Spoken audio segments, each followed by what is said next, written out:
Sa ikapitong taon ng aming kasal, ang dati kong mahiyain at introvertidong asawa ay biglang naging napakakaiba. Araw-araw, gumugugol siya ng 2.5 oras sa pag-aayos ng sarili. 2.5 oras sa pag-eehersisyo. 3 oras para magdala ng tanghalian ko. At pagkatapos ay mapaghinalang tinitingnan ang bawat batang babaeng dumadaan. Hindi ko maintindihan kung anong nangyayari sa kanya hanggang sa nabasa ko ang kanyang tala-arawan, diary. Hindi niya suot ang singsing sa kasal nang lumabas siya ngayon. Ito ba'y kapabayaan lang o sinadya? Hindi ko maisip, hindi ko magawang itanong. Mababaliw na yata ako. Nilike na naman niya ang post ng babaeng yun. Gusto niya ba akong patayin sa selos? Kasalanan lahat ng babaeng yun na hindi marunong lumugar.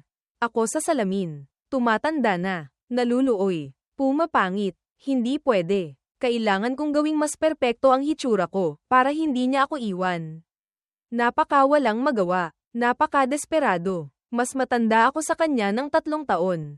Hindi na ako bata. Pagtanda. Pagkupas ng ganda. Pagkupas ng pag-ibig. Ito na ba ang kahihinatnan ko? 7 taon na kaming kasal ni Isabel. Ni minsan hindi kami nag-away. Sa mata ng lahat, siya ay may kahanga-hangang hitsura. Matagumpay sa karera. Malambing sa akin. Mapagparaya. Magalang. May respeto ang huwaran ng perpektong asawa. Ngunit ako lang ang nakakaalam kung gaano kasakal ang pagiging perpektong iyon. Sa tanghalian, isang katrabaho ang sumandal sa counter ng pantry. Masiglang nagkukwento tungkol sa pag-uwi niya ng gabi-kagabi. Kung paano nagalit ang asawa niya. At kung gaano kahirap siyang suyuin ito. Pagkatapos, bigla siyang lumingon sa akin. May mapanuksong ngiti sa mga mata. Miguel, si MS, Isabel. Napakatapang sa negosyo. Siguradong napakaselosa at possessive din sa bahay. No. Napayuko ako at ngumiti nang hindi sumasagot. Ngunit may kirot na umusbong sa puso ko. Kabaligtaran. Sa loob ng 7 taon, si Isabel ay tila isang taong nakaprogram kalmado. Tahimik. Hindi kailanman nagseselos. Hindi nagtatanong kung sino ang kasama ko. Walang pakialam kung anong oras ako umuuwi.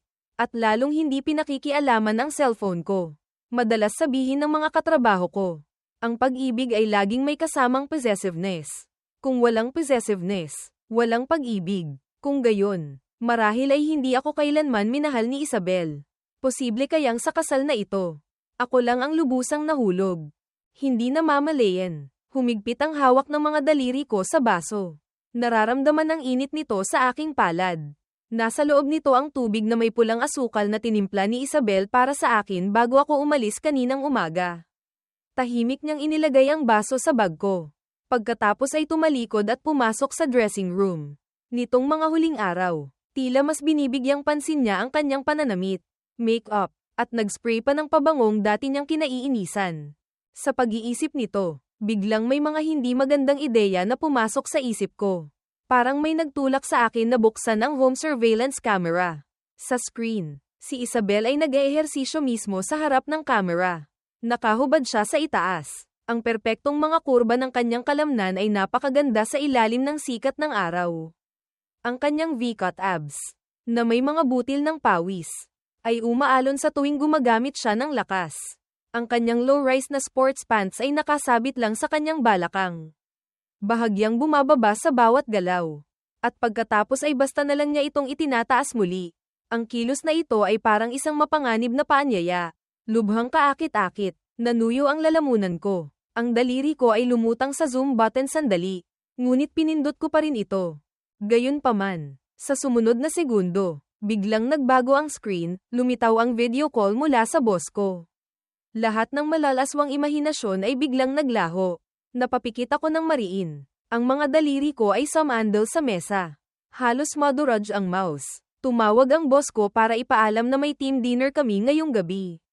Naalala ko ang babae sa bahay. Hindi ko na malayang hinawakan ko ang wedding ring sa palasingsingan ko ngunit wala ito roon. Natigilan ako sandali bago maalala ang nangyari noong isang gabi nang maglambingan kami ni Isabel. Natakot akong masaktan siya kaya tinanggal ko ang singsing at inilagay sa bedside table. Resulta, 2 araw ko nang nakalimutang isuot. Ang mga katrabaho sa paligid ko, nakitatanggap lang ng mensahe mula sa boss, ay sunod-sunod na tumawag sa kani-kanilang bahay. Nag-isip ako sandali, Pagkatapos ay lumabas din ako sa hallway para tawagan si Isabel. Gaya ng dati, agad niyang sinagot ang tawag. Ang kanyang boses ay malalim at kaakit-akit. Parang may pang-akit. Miguel, biglang uminit ang mukha ko. Isabel, may dinner ako kasama ang mga katrabaho ko ngayong gabi. Baka gabihin ako ng uwi. Pagkasabi ko nito, biglang natahimik ang kabilang linya. Walang sinabi si Isabel. Kahit ang paghinga niya ay tila napigil. Napansin kong may kakaiba. Dahan-dahan ko siyang tinawag. Isabel, nariyan ka pa ba? Bumalik sa katinoan si Isabel. Ang boses niya ay parang kinaskas ng liya. May bahagyang panginginig sa dulo. Kailangan mo ba talagang pumunta?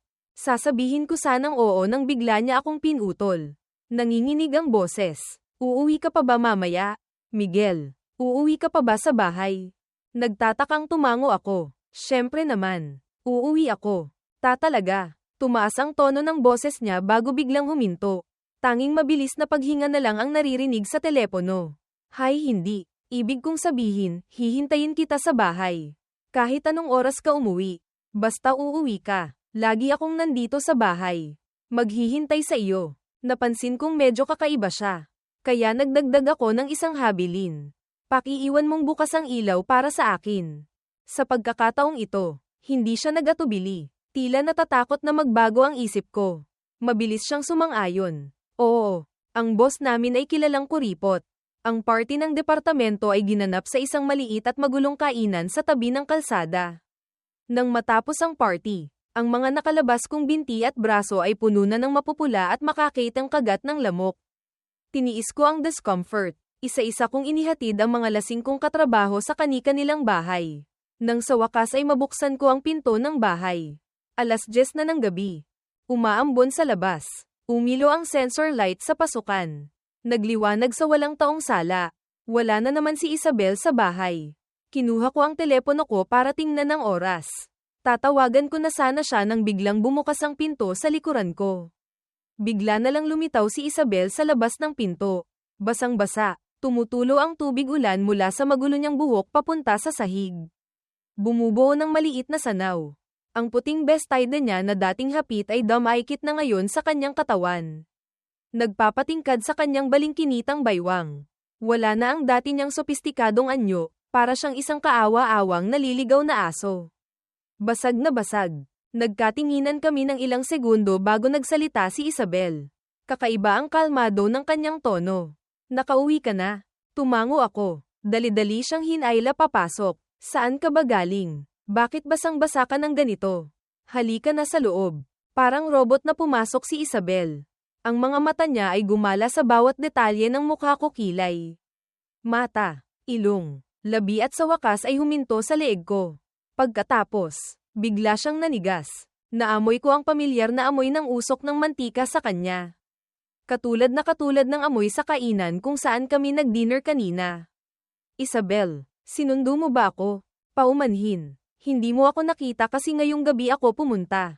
Hindi ko gustong malaman. Bigla niya akong pinutol. Ang boses niya ay matalas at may bahid ng pagkataranta habang iniiwasan ang tingin ko. Ang ibig kong sabihin, hindi ako pumunta para sunduin ka. Lumabas lang ako para maglakad-lakad. Nahihiya kong dinilaan ang labi ko. Ganun ba? Sige. Isabel, ngayong gabi. Nanginginig ng husto ang mga pilikmata ni Isabel. Tama na, Miguel. Pagod na ako. Gusto ko ng maligo. Pagkasabi nito, dali-dali siyang pumasok sa banyo. Na parang may tinatakasan. Ang likod niya ay puno ng pagmamadali at takot. Naupo ako sa sala sandali. Malinaw na naririnig mula sa banyo. Bukod sa malakas na agos ng tubig. Ang ilang pigil at desperadong mga hikbi. Medyo nag-alala ako kay Isabel. Kaya lumapit ako at kumatok sa pinto. Isabel, anong nangyari? Umiiyak ka ba? May masakit ba sa iyo? Pagkatapos ng nakakabinging katahimikan, narinig ang kalmado niyang boses. Nagkakamali ka lang ng dinig. Okay lang ako. Nang sabihin niyang okay lang siya, panatag akong bumalik sa sofa para manood ng pelikula. Lumabas si Isabel mula sa banyo. Tahimik na tumayo sa harap ng salamin hindi kalayuan sa akin. Seryosong pumipili ng damit at panali sa buhok. Narinig ko ang ingay. Hindi ko na malayang napatingin ako sa kanya. Bukas di ba day off mo? Bakit kailangan mo pang mag-ayos ng buhok? Ang abala. Narinig ito ni Isabel. Biglang nanigas ang mga daliri niya sa ere. Ang mga buko ng daliri niya ay namutla ng hindi normal. Kinusat ko ang mata ko. Medyo luma na yang panali mo sa buhok. Sa weekend, bibili kita ng bago. Hindi nagsalita si Isabel. Dahan-daang ibinaba ang kamay. Ang panali ay nahulog mula sa kanyang kamay. Tahimik na bumagsak sa sahig. Luma na, yung panali lang ba? Nagsalita siya. Ang boses ay napakahina, halos hindi marinig. Dahan-dahan akong lumapit sa kanya. Naamoy ang kaaya-ayang bango sa kanya. Isabel, anong sinasabi mo? Biglang humarap si Isabel. Ang bathrobe niya ay nagdala ng halumigmig na hangin. Nagulat akong makita ang namumula niyang mga mata. Ang nakagat niyang ibabang labi. At ang hindi masyadong disenteng see-through na pantulog na binili ko para sa kanya noong bagong kasal kami. Noong panahong iyon, ayaw na ayaw niya itong isuot. Pero ngayon, tulad ng inaasahan ko, ang isang seryosong tao na nagsusuot ng ganitong klaseng damit ay talagang may malakas na epekto. Nag-ulo ang paghinga ko. Nahirapan akong mag-iwas ng tingin. Haha, ikaw pala, habang tumatanda. Lalong gumaganda. Ha, gayon pa man. Pagkasabi ko nito, para siyang tinusok, nanginginig ng husto si Isabel. Namula akong tumango, kusa kong hinawakan ang mga daliri niya. Ano, hindi na maaga. Tayo na. Natigilan si Isabel ng ilang segundo. Parang nakuryenteng inalis ang kamay niya sa pagkakahawak ko. Kinagat ang labi, ang boses ay garalgal. Ako, kailangan kong pumunta sa study para tapusin ang ilang trabaho. Matulog ka na ng maaga. Napakakakaiba. Ganito na naman siya kumilos. Ang takot at pag-iwas sa kanyang mga mata ay halos umaapaw. Para bang hindi ako ang asawa niyang 7 taon na niyang kasama. Kundi isang sakit na hindi pwedeng hawakan. Huminga ako ng malalim. Pinigilan ang galit sa puso ko para hindi siya sundan at tanungin kung ano na naman ang ginagawa niyang gulo ngayon. Bukas pa ang quarterly report ko. Direktang nakakaapekto ito sa promotion ko kaya wala talaga akong sapat na lakas para makipagtalo sa kanya ngayon. Ganito na lang, mag-isa akong natulog hanggang hating gabi. Isang bigla ang lamig sa batok ko ang gumising sa akin. Pinilit kong imulat ang mga mata. Nakita ko si Isabel na nakaupo sa tabi ng kama. Ang liwanag ng buwan mula sa bintana ay tumatama sa kanyang tensyonadong panga. Nagbibigay ng pilak na sinag. Nakayuko ang mga pilik mata niya. Matigas ang kilos habang may ipinapahid sa leeg ko. Hinawakan ko ang pulso niya. Isabel, anong pinapahid mo sa leeg ko? Nagkagat labi siya. Ang boses ay malalim at paos. Pamahid para sa mga pasa at kagat. Huminto siya sandali, saka nagdagdag. Bukas kailangan mong mag-report sa buong kumpanya. Pag-uusapan ka ng mga tao kung ganyan ang itsura mo. May punto siya. Bata pa lang ako. Sensitibo na ang balat ko. Ang kagat ng lamok ay madalas mag-iwan ng pulang marka na matagal mawala. At ang mag-report ng ganito ang itsura ay talagang hindi maganda. Binitawan ko ang kamay niya. Ipinikit ang mga mata. Inaantok na sinabi. Tama ka nga. Salamat. Asawa ko. Matulog ka na rin ng maaga. Hindi nagsalita si Isabel. Naging nanginginig ang paghinga niya. Yumuko at marahang humalik sa noo ko. Inaantok ako at hindi ko na maimulat ang mga mata ko. Natural na hindi ko rin narinig ng malinaw ang mga sumunod na sinabi ni Isabel. Nagbago ang puso mo. Hindi kita sisisihin. Lalong hindi kita tatanungin o susumbatan. Dahil hindi iyon ang pagpaparaya na dapat taglayin ng isang legal na asawang tulad ko. Alam ko rin na siguradong yung walang kwentang babaeng yun sa labas ang umakit sa iyo. Aayusin ko siya ng maayos. Ang kasal natin ay babalik din sa tamang landas. Ang usapang diborsyo ay nasa imahinasyon lang ng iba. Hinding-hindi tayo pwedeng maghiwalay. Sa huling sandali bago ako tuluyang makatulog. Tila narinig ko pa ang isang masakit at pigil na hikbi. Parang tunog lang na magagawa ng isang asawang nagdadalamhati dahil nawalan ng asawa. Nag-iisa sa silid. Kasunod nito, isang mainit na patak ng likido ang tumulo sa gilid ng labi ko. Kinabukasan, maaga pa lang ay nasa kusina na si Isabel. Napakatapang isang apron lang ang suot. Ang pink na tali ng apron ay mahigpit na nakatali sa kanyang likuran. Lumilikha ng malalim na uka. Hindi ko alam kung kailan naging ganito kalakas ang loob ng dati kong tahimik at walang buhay na asawa. Ganito kasarap ang almusal sa umaga. Ang inis ko dahil sa pag-iwan niya sa akin kagabi ay biglang naglaho. Yumuko ako. Pilit na pinipigilan ang pagngiti. Ano, Isabel, ganyan ka magluto. Paano kung mapasok ka ng dalawang malaking paltos? Saka ka lang matatakot. Ha, ha ha. Medyo kakaiba ang hangin. Tahimik akong tumingala at nakita ang maitim na bilog sa ilalim ng mga mata niya. Hindi ka ba nakatulog ng maayos kagabi? Huminto sandali si Isabel. Walang pagbabago sa mukha na sinabi. Hindi. Napakasarap ng tulog ko. Lumapit ako at umupo sa tapat niya. Oo nga pala. Ngayong gabi, inimbitahan ako ng bagong intern sa kumpanya na kumain sa labas. Kaya baka gabihin ako ng uwi. O baka hindi na ako umuwi. Kasi may ilang gagawin pa. Nanginginig ang kamay ni Isabel na may hawak na kutsara. Biglang tumama ang kutsara sa gilid ng mangkok. Gumawa ng malutong na tunog. Matagal na katahimikan. Pagkatapos ay pilit siyang ngumiti. Halos nagngangalit ang mga ngipin habang nagsasalita. Sige lang, Miguel. Hindi maganda ang kalusugan mo. Sa gabi. Huwag kang masyadong maglalaro ng matagal. Pumayag siya. Napakabilis. At hindi man lang nagtanong. Mukhang wala siyang pakialam kung sino ang kasama ko o kung ano ang gagawin ko. Naalala ko na naman ang hinala ko kahapon at ang pilit niyang kilos. Agad na sumikip at kumirat ang dibdib ko. Dinampot ko ang 2 hiwa ng tinapay at lumabas.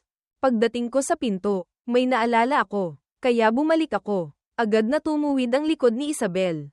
Nanlaki ang mga mata na puno ng pag-asa habang nakatingin sa akin.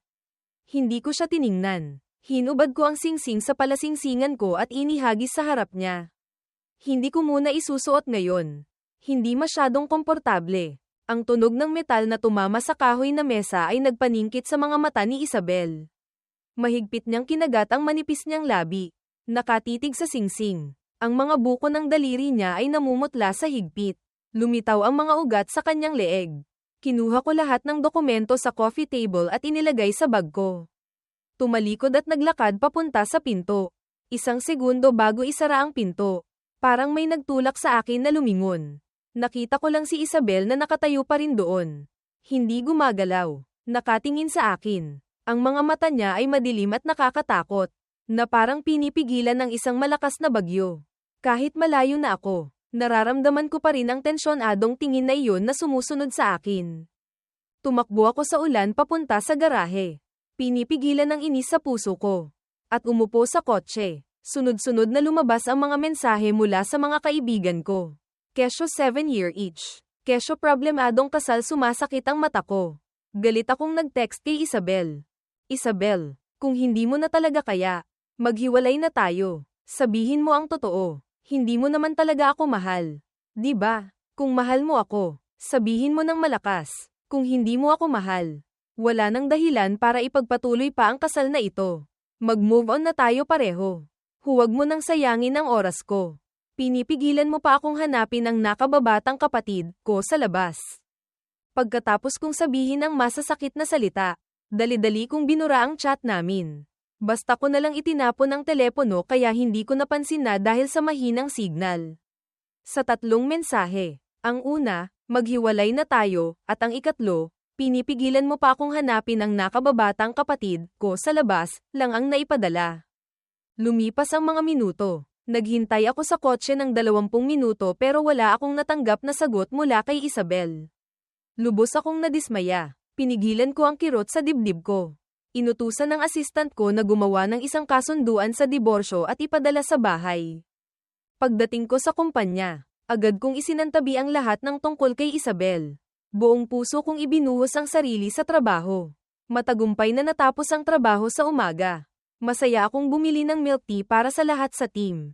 Ang bagong dating na intern, si Andrea, ang unang lumapit para kunin ang milk tea at bahagyang kinamot ang palad ko. Congrats, Kuya Miguel. Ang tamis ng milk tea ngayon. Ha, naiilang akong binawi ang kamay ko.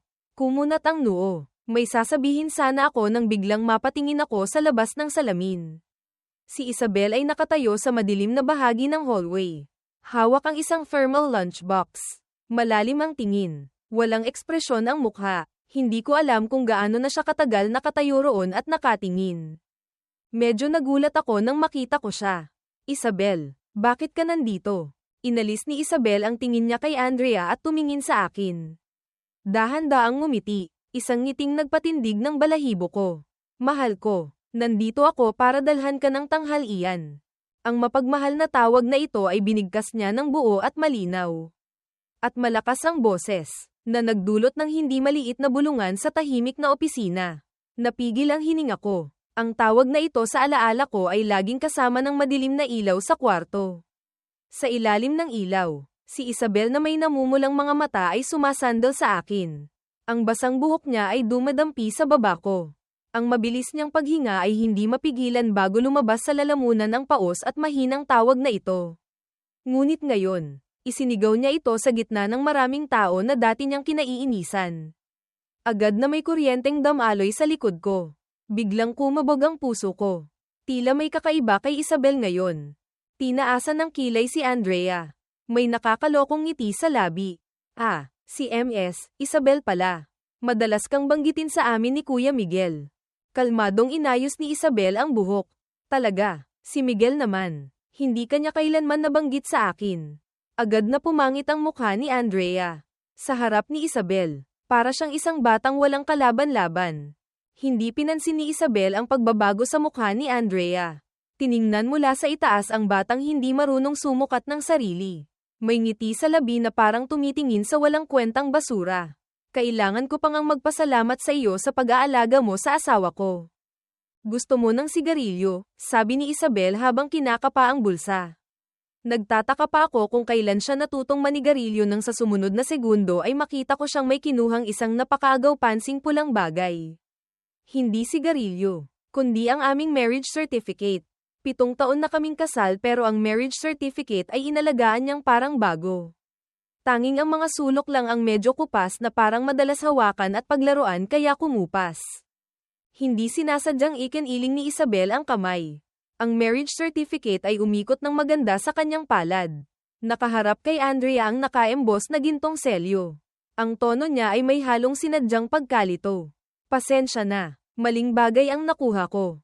Hindi sinasadyang nakuha ko ang legal na katibayan ng aming pagsasama.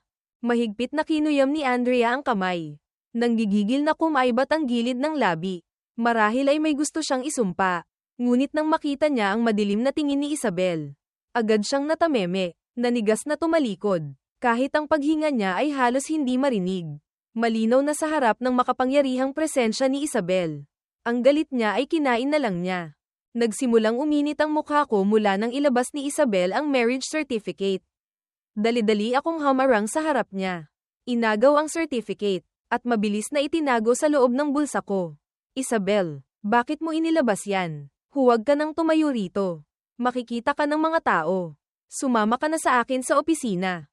Pagkasabi ko nito, agad na gumuho ang pagtitimpi sa mukha ni Isabel. Ang kamay niya ay nanatiling nakaangat. Yumuko siya at tinitigan ako ng mariin. Ang ilalim ng kanyang mga mata ay pinaghalong desperasyon, hinanakit, at pagtutol. Tiningnan ko ang unti-unting nawawalan ng kulay niyang mukha. Bigla kong naisip ang pariralang, desperadong asawa. Bumalik ako sa katinoan at hinayla si Isabel ng mabilis papunta sa opisina. Sa daan, lahat ng makasalubong namin ay gusto ko nalang ibaon ang ulo ko sa lupa. Laging tahimik na sumusunod sa akin si Isabel. Ang mga mata niya ay unti-unting dumidilim kasabay ng pag-iwas ko. Hanggang sa itulak ko ang pinto ng opisina. Mahinang bumantong hininga si Isabel. Ang tensyon sa kanyang mga mata ay tuluyang naputol. Mahigpit niyang hinawakan ang pulso ko. Napasigaw ako. Marahas niya akong hinayla papunta sa kanyang dibdib. Idiniin ng malakas sa floor-to-ceiling window. Ang mukha ko ay damaykit sa malamig na salamin. Habang ang likod ko ay nakadikit sa nag-iinit niyang dibdib. Ang pakiramdam na naiipit sa pagitan ng yelo at apoy ay nagdulot sa akin ng kakaibang discomfort. Kinagat ko ng mariin ang ibabang labi ko. Isabel, nasa 67th floor kami. Sa labas ay kumukulog at kumikidlat na parang sisabog sa harap ko. Sa sumunod na segundo, biglang may naramdaman akong kakaibang dampi sa baywang ko. Ginamit pala ni Isabel ang ngipin niya para ibaba ang zipper ng pantalon ko. Ang tunog ng pagbukas ng metal na zipper ay napakalinaw sa tahimik na opisina. Ang malamig na kamay ni Isabel ay pumasok mula sa gilid ng baywang ko. Sakim na hinawakan ang sensitibong parte ko. na nagpanginig sa buong katawan ko. Nanigas at umunat ang mga daliri ko sa paa. Mula sa pagkakayakap, lumuhad si Isabel. Lumuhad siya sa harap ko. Hinahalikan ako ng may sukdulang pagkabalisa. Ang boses niya ay puno ng pagpupumilit at kabaliwan. Ako ang mas matanda sa iyo ng 3 taon. Bata ka pa. Normal lang na masilaw ka sa magandang mundo sa labas. Sabi ko naman, kahit ano pa ang gawin mo sa labas. Pagpapasensyahan kita. Anumang pagkakamali ang gawin mo. Patatawarin kita. Dahil alam kong siguradong yung mga walang kwentang babaeng yun ang umakit sa iyo. Panandalian ka lang nalito. Sa huli, babalik ka pa rin sa pamilya. Kahit na may balak kang makipaghiwalay. Siguradong sila ang nagunjok sa iyo. Yang mga hampas lupang yan. Aayusin ko sila ng maayos at ibabalik ang lahat sa tamang landas. Sa sandaling ito, muling kumislap ang kidlat sa labas ng bintana. Ang mga mata niya ay namumula. Ang hindi may tatagong pagnanasa sa pag-aari ay biglang nailawan. Nagbulong siya, pero hindi mo dapat basta-basta hinihingi ang diborsyo. Ganyan kadaling humingi ng diborsyo. Kahit gaano pa ako ka mapagparaya. Miguel, kailangan mo ng kaunting parusa.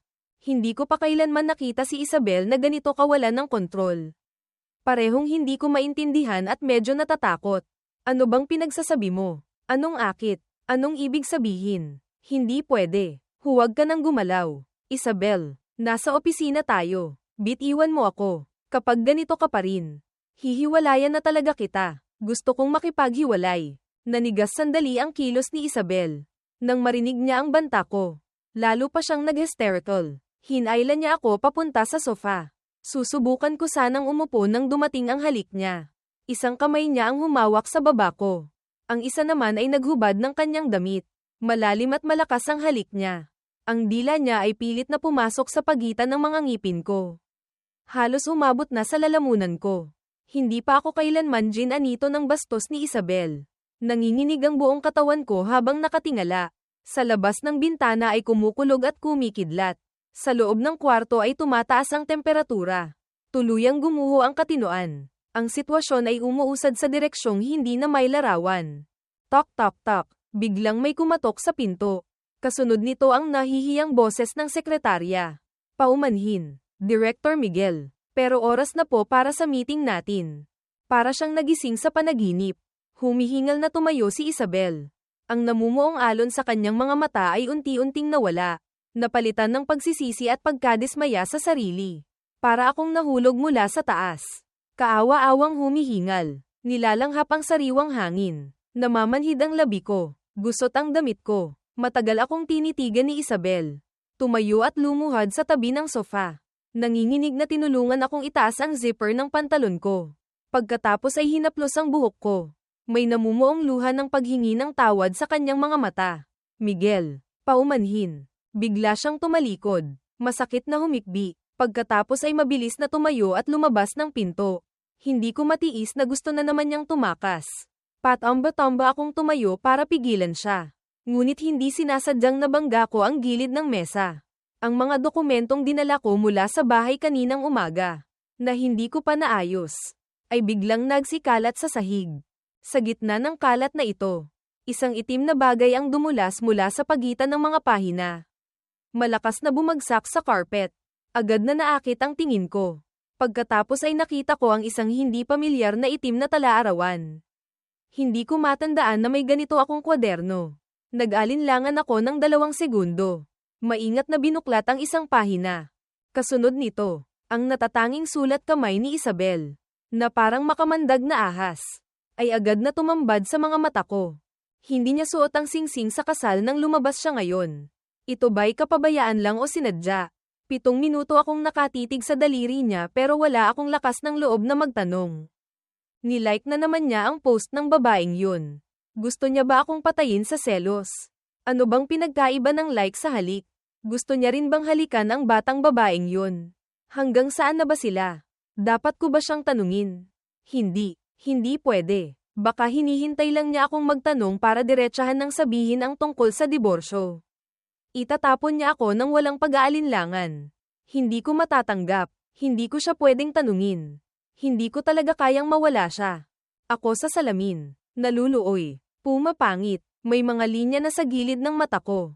Kailangan kong magsikap pa. Gawing mas perpekto ang hitsura ko. Kailangan kong gawin na kapag hinawakan niya ang katawan ko. Hindi niya ako kayang iwan.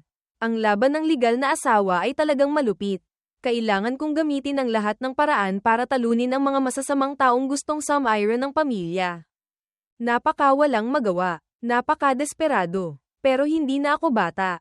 Pagtanda. Pagkupas ng ganda. Pagkupas ng pag-ibig. Ito na ba ang kahihinatnan ko?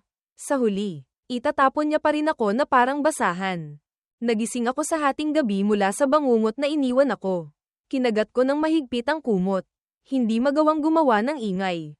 Natatakot na magising siya. Lalong natatakot na makita ang pagkainip sa mga mata niya para sa akin.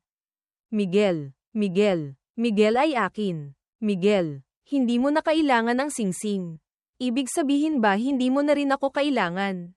Ang daling-dali mong itinapon ang singsing. Ganoon ka rin ba kadaling itatapon ako? Minaliit ko ang tandang babaeng yun. Nagawa niyang ay patanggal kay Miguel ang singsing. Gusto niya talagang makipaghiwalay sa akin. Hindi pwede. Hindi pwede. Hindi pwede. Miguel, Miguel, Miguel. Isang buong gabi na puno ng pangalan ni Miguel. Nakakakilabot talaga. Tila natuklasan ko na ang maliit na lihim ni Isabel. Hindi ako makapaniwalang kinusat ko ang mga mata ko. Saka ko lang napansin na nanigas ang likod ko. Ang kanang kamay ko ay hindi mapigil ang nanginginig. Lahat ng kakaibang kilos ni Isabel nitong mga nakaraang araw ay maayos na nakalatag sa harap ko. Malinaw na parang isang pelikula. Araw-araw. Eksaktong 10:00 ng umaga. Nag-gym siya sa harap ng camera. Ipinapakita ang kanyang abs. Sinasadyang mag-spray ng pabangong pinakagusto ko. Maingat na inaayos ang buhok. Nagpapalit ng piniling damit. Kaya pala, ang kilalang disiplinado at reserved na CEO na ito sa harap ng lahat. Ang papel na ginagampanan niya sa likod ng mga kamera ay isang desperadong asawa na ang mister ay nagtataksil walang magawa. Takot sa diborsyo. Hindi magawang kamprontahin. Kaya't sinasadya na lang na mangakit. Sinusubukang gamitin ang paraang ito para pigilan ang kanyang asawa. Nang mapagtanto ko ito, dahan-dahan akong huminga ng maluwag. Ang sarap sa pakiramdam hanggang sa manhid ang anit ko. Nanghihinayang lang ako na pinalampas ko ang magandang pagkakataon. Bakit hindi ko agad napansin ang kakaiba sa kanya? Bakit hindi ko agad natagpuan ang tala-arawang ito? Mabilis kong natanggap ang leave application ni Andrea. Dahil sa pagmamalasakit sa empleyado. Tinanong ko kung bakit siya nag-leave. Ang resulta, 3 magkakaibang dahilan ang sinabi ng 3 taong nasa harap ko.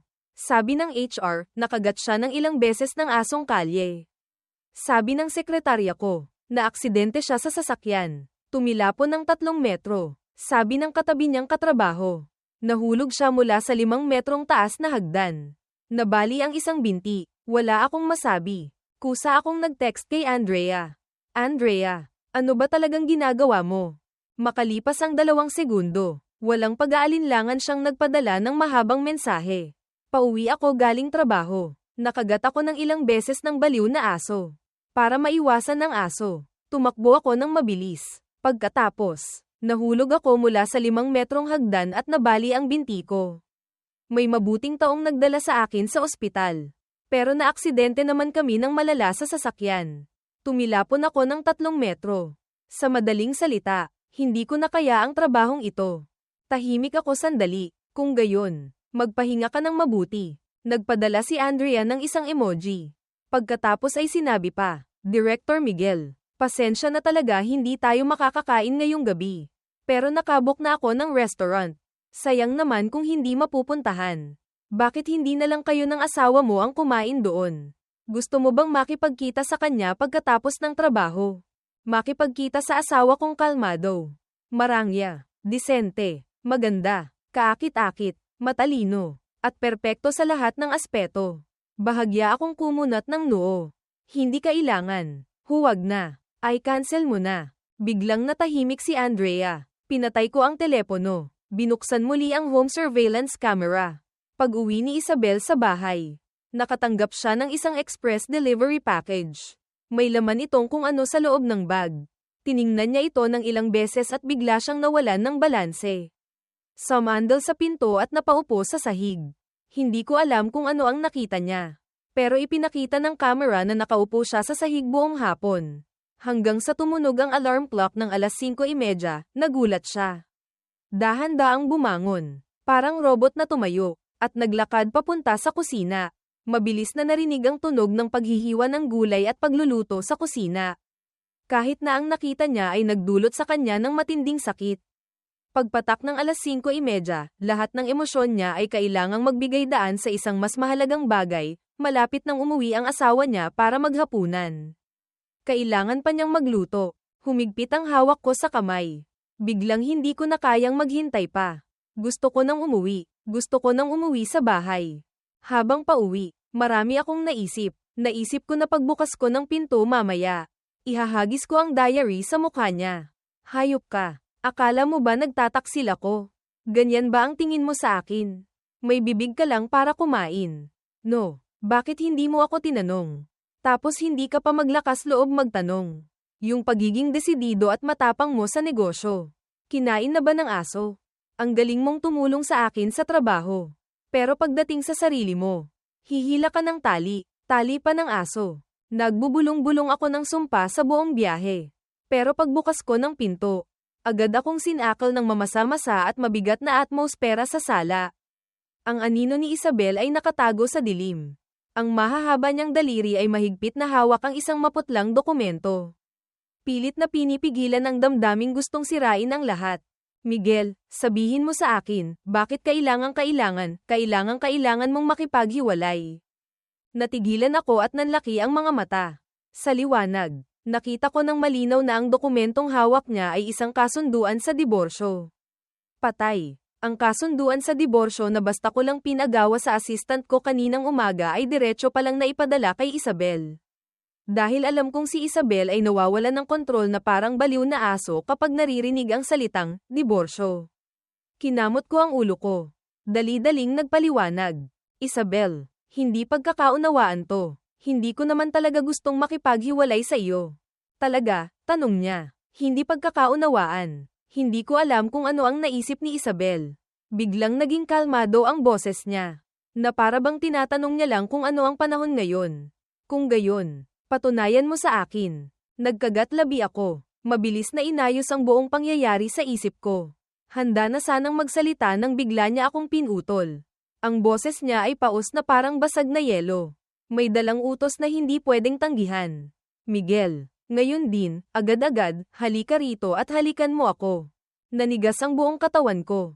Halos akala ko nagkamali ako ng dinig. Hindi ko na malayang tumingala ako sa kanya. At nakita ko ang panandaliang sakit sa kanyang mga mata. Bamantong hininga ako. Lumapit sa ilalim ng mapaghinala niyang tingin. At mariing hinalikan ang kanyang mga labi. Naglapat ang aming mga labi at dila. Matagal, ano pa ang gusto mong gawin ko? Nang maghiwalay kami. Hingal kong tinanong siya. Dumilim ang tingin ni Isabel. Wala pa ring tiwala. Binigkas niya ng paisa-isa ang bagay na lagi niyang kinatatakutan at itinatago.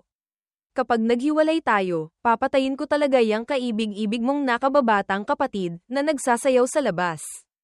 Ito na naman ang ginagamit niyang panakot sa akin.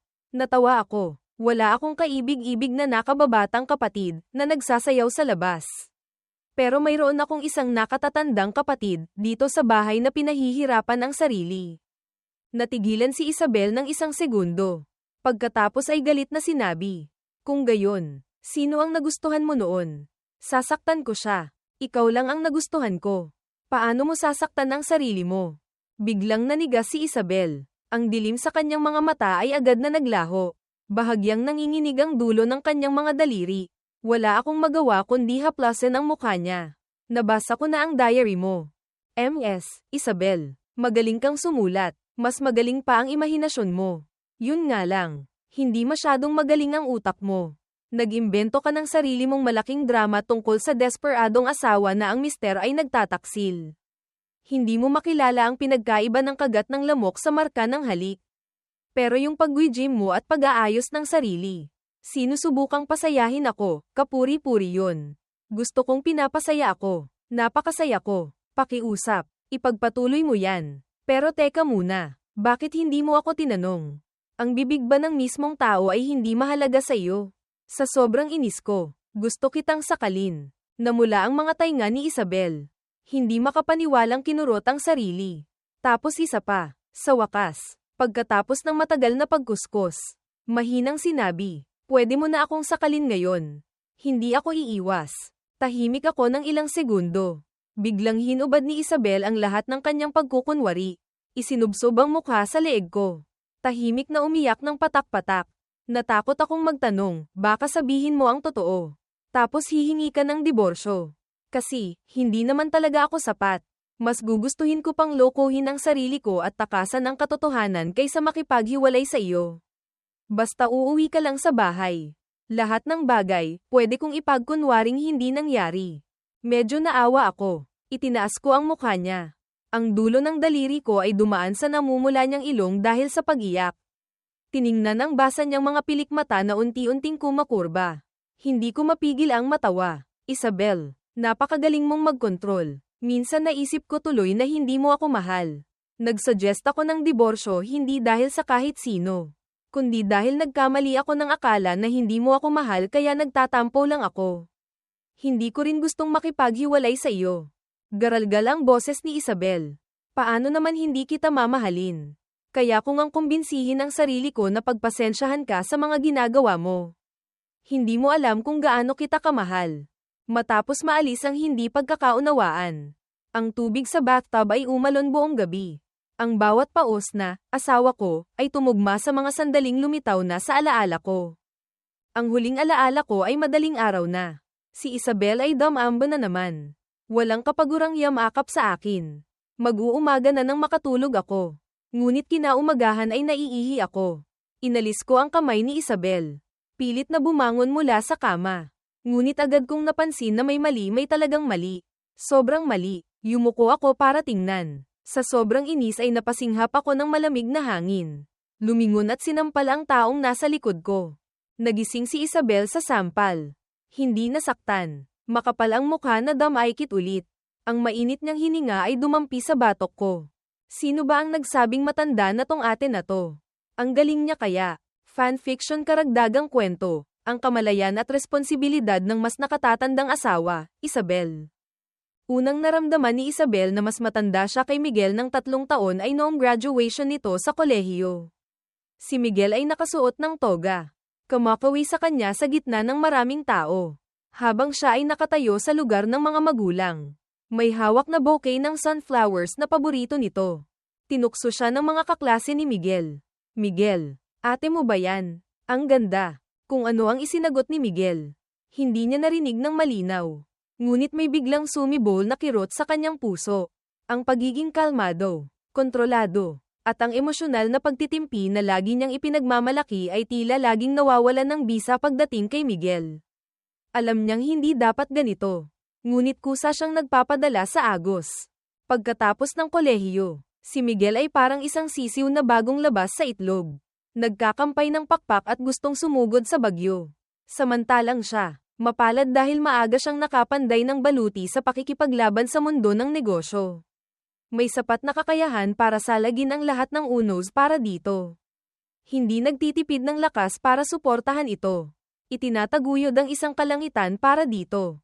Ang pag-ibig ng mas nakatatanda ay ang pag-asa sa lahat ng panganib at sorpresa. Tahimik na inaalis ang mga ito para sa kanya. Ang tahimik na pagsuporta. Ang kusang loob na pagiging tuntungan sa ilalim ng kanyang mga paa. Para mas mataas siyang makatayo. Mas malayo ang marating ngunit hindi kailanman nagpapasikat. Nang unang beses na mag-business trip si Miguel kasama ang isang batang babaeng katrabaho. Si Isabel ay nagpakita ng sukdulang pagiging disente sa airport. Kusa pa siyang tumango bilang pagbati sa babaeng katrabaho. Maayos na inilagay ang scarf kay Miguel. Pagdating mo doon, tawagan mo ako, sabi niya. Ang may-ari ng hotel na tutuluyan mo ay may partnership sa akin. Kung may problema, hanapin mo lang siya. Napaka-maalaga, napaka-disente at magalang. Ngumiti at tumango si Miguel. Parang isang saranggol ang nakawala sa kanyang kamay. Bago maghiwalay, hinalikan pa siya nito bilang palem. Tumalikod siya. Nagmaneho papunta sa pinakatagong sulok ng parking lot ng airport. At sunod-sunod na sinuntok ang manibela. Ang radyo sa kotse ay nagpapatugtog ng programang basta na lang binuksan ni Miguel bago bumaba. Ang host ay tumatawa at nanunukso. Ngayon, uso na ang may December love affair. Kailangang matutong bumitaw, di ba? Isang malakas na suntok ang pinakawalan niya dito. Hinayaang mamaga at dumyugo ang likod ng kanyang kamay. Pagkatapos, walang ekspresyon siyang tumawag sa kanyang sekretarya. Palitan mo ang kotse ko. Nang gabing iyon, nag-gym siya sa harap ng salamin hanggang madaling araw. Ang mga kalamnan sa buong katawan niya ay hindi normal na naninigas dahil sa sobrang ehersisyo. Habang naliligo, ang mainit na tubig ay dumadaloy sa kanyang nanginginig na balikat. Bigla siyang natakot at niyakap ang mukha.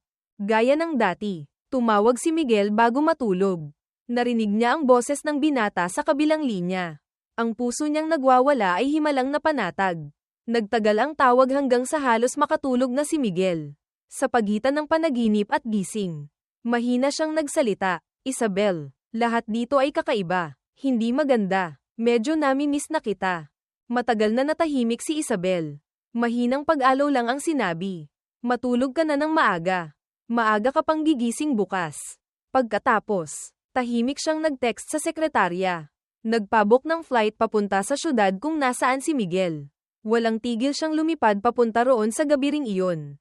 Natatakot na kung mahuhuli siya ng isang segundo. Iiyak na ito na parang isang pasa ang umiiyak.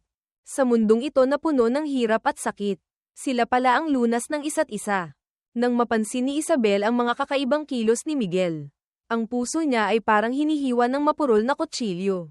Ang singsing sa kasal na nakalimutan niyang isuot, ang ngiti habang nakatingin sa telepono, at ang interaksyon niya sa batang intern, lahat ng ito ay nagtulak sa kanya sa bawat gabing walang tulog na isipin ang pinakamasamang posibilidad. Nagsawa na siya sa asawa niyang mas matanda ng 3 taon. Sa totoo lang, basta gusto pa niyang umuwi. Basta hindi siya humihingi ng diborsyo. Lahat ng bagay ay hindi problema. Hindi ba? Handa siyang maging isang bulag na nagloloko sa sarili. Nagsimula siyang mag-ayos ng sarili ng mas maigi. Sinadyang ipakita ang kanyang mga kalamnan sa harap ng kamera habang nagwi-gym. Nag-spray ng pabangong pinakagusto nito. Dinala ang marriage certificate sa harap ng karibal para magpakita ng kapangyarihan. Sinabi niya sa sarili na ang pinakamalalim na pag-ibig ay ang pagtalikod sa pag-aari. Ang kusang loob na pagiging disenteng reserbang pagpipilian sa buhay nito. Ngunit humingi pa rin siya ng diborsyo. Kahit ang karapatang maging reserbang pagpipilian ay malapit nang mawala sa kanya. Malapit na siyang mawalan ng kontrol. Pinilit niya itong halikan sa opisina. Mapilit na gustong mag-iwan ng marka ng pag-aari sa katawan nito. Sa sandaling bumalik ang katinoan niya. Hindi niya man lang magawang tumingin sa mga mata nito. Natakot siyang makita kahit kay titing na pagkasuklam at galit. Lalong natakot na muli itong humingi ng diborsyo. Ang taong dating kayang magpaulan at magpahangin sa mundo ng negosyo ay ngayon, sa harap ng lalaking mahal niya, ay parang isang asong nawalan ng amo. Ngunit mabilis na natuklasan ni Miguel ang talaarawang iyon. Ang huling saplot ng kahihiyan sa pagitan nila ay hinayla pababa. Si Miguel ay hindi tulad ng nasa alaala niya na aalagaan ang possessiveness ng ina. Hindi rin tulad ng sinabi ng ama na siya ay abnormal at pinapaalis siya. Sa halip, masaya niyang tinanggap ang madilim na bahaging iyon ng kanyang pagkatao at kusa siyang niyakap. Sinabing isa siyang tanga. Napaiyak siyang yamakap ng mahigpit dito. Na para bang sa wakas ay nahawakan na niya ang tinik na matagal nang nakabitin sa kanyang puso. Pala. Ang pag-ibig ay hindi kailangang laging tahimik. Pala, ang pagnanasa sa pag-aari ay maaari ring ipahayag ng hayagan. Ang responsibilidad ng mas nakatatanda ay hindi lang ang pagprotekta, kundi pati na rin ang tapat na pakikitungo. Magandang gabi.